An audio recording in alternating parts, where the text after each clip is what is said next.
यह कहानी एक दिव्यांग राजा की है, जिसके राज्य में कोई भी परेशानी या समस्या नहीं थी।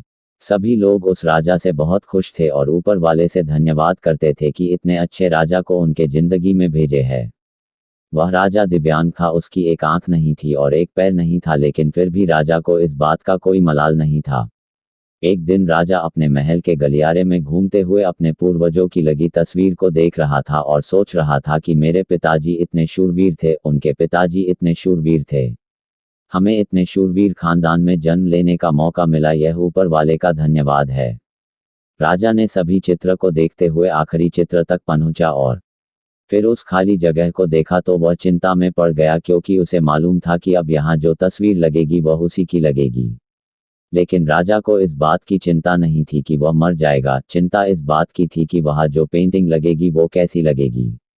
राजा का एक आंख और एक पैर ना होने की वजह से वह चिंता में पड़ गया और सोचने लगा कि इस गलियारे में इतने शानदार पेंटिंग लगी है, लेकिन मेरी एक आंख और एक पैर ना होने की वजह से मेरी ही तस्वीर सबसे खराब लगेगी और सबसे भद्दी दिखेगी। राजा ने सोचा कि मेरे मरने के बाद पता नहीं कैसी पेंटिंग बनेगी, और क्यों ना मैं अपने जीते जी ही एक शानदार पेंटिंग बनवाऊं, ताकि मुझे ये सुकून मिल जाए कि मेरी यहाँ अच्छी पेंटिंग लगेगी।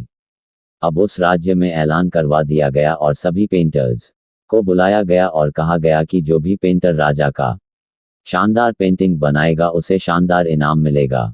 अब सभी पेंटर राज्य में आए और उन पेंटर को पता था कि अगर शानदार पेंटिंग बनेगा तो शानदार इनाम तो मिलेगा, लेकिन जिस राजा का एक आंख नहीं है, एक पैर नहीं है, उसका शानदार पेंटिंग कैसे बनेगा। पेंटर सोच रहे थे कि इनाम का तो पता नहीं, लेकिन अगर शानदार पेंटिंग नहीं बनी और राजा गुस्सा हो गया तो सजा मिलेगी, इसीलिए बड़े बड़े चित्रकार भी आगे नहीं आए। तभी उसमें से एक लड़का बोला, राजा साहब मैं आपकी पेंटिंग बनाना चाहता हूँ, मुझे 24 घंटे का वक्त दीजिए। अब सभी बड़े बड़े पेंटर हैरान हो गए कि ये लड़का क्या पेंटिंग बनाएगा, और अगर राजा को पेंटिंग पसंद नहीं आई तो इसे सजा जरूर मिलेगी। राजा बोला ठीक है, आप बना करके आइए। अगले दिन वह लड़का तस्वीर बनाकर लाने वाला था और दरबार पूरी तरह से भर चुका था। लोग दूर दूर से ये देखने के लिए आए थे कि वह लड़का कैसा पेंटिंग बनाकर लाएगा। अब लड़का जब उस राजा की पेंटिंग बनाकर लाया तो लोग आश्चर्यचकित रह गए। सब लोग जोर जोर से तालियां बजाने लगे, सीटी बजाने लगे, और जब राजा ने उस पेंटिंग को देखा तो वह खुश हो गया और बोला कि वाह, इससे अच्छी पेंटिंग तो इस पूरे गलियारे में नहीं है। राजा ने उस लड़के को बहुत सारा इनाम दिया। अब आप सोच रहे होंगे कि उस राजा की क्या पेंटिंग बनी होगी जिसकी एक आंख नहीं है और एक पैर नहीं है, कैसा पेंटिंग बना होगा। उस तस्वीर में लड़के ने उस राजा को एक घोड़े पर सवार किया था, एक साइड से उस राजा का एक पैर दिख रहा था और राजा तीरंदाजी करते हुए निशाना लगा रहा था, और निशाना लगाते वक्त एक आंख बंद हो जाती है, और उस लड़के ने उस राजा की वही आंख बंद की थी जो राजा के पास नहीं थी। इस तरह से उस लड़के ने राजा को निशाना लगते हुए घोड़े के ऊपर सवार दिखाया, जिससे एक आंख बंद और एक ही पैर दिखाया, और इतना शानदार पेंटिंग बनाया था कि वह अब तक की सबसे सर्वश्रेष्ठ पेंटिंग थी।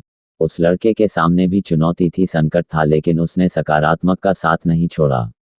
जिंदगी में आप जिस भी मुकाम पर हो, जिस भी संकट में फंस जाए, जिस भी स्थिति में हो, अगर आपने सकारात्मक का साथ कभी नहीं छोड़ा तो यकीन मानिए आप उस संकट से बाहर निकल आएंगे। जिंदगी में उम्मीद का साथ मत छोड़िए, क्योंकि जिसने उम्मीद का साथ छोड़ दिया तो फिर जिंदगी उसका साथ छोड़ देती है। हर पल सकारात्मक रहिए, खुश रहिए, ऊपर वाले के आशीर्वाद के साथ और अपनों के प्यार के साथ, अपनी अच्छी और सच्ची मेहनत के साथ कर दिखाओ कुछ ऐसा कि दुनिया करनी चाहे आपके जैसा। अपनी नज़र को बदलो, अपने आप से प्यार करना सीखो, जीवन में सफल ऐसे बने।